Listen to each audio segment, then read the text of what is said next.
James Rhom, St. Luke's Health System. I'm a supervisor of EMS. Today's lecture was on how to integrate public health strategies and harm reduction strategies in EMS agencies using risk reduction tools.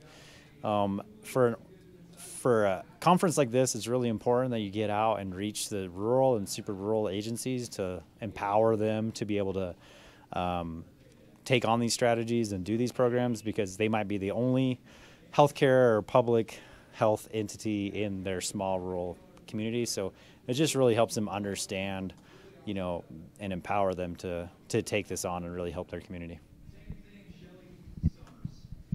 Hi, I'm Karyn Kershaw, and I work for the CDC Foundation Overdose Response Strategy. I love coming to this conference and speaking to EMS. I work in public health, so I love sharing our data and knowledge with the frontline EMS providers, because they really are on, our first defense of drug overdose in our state.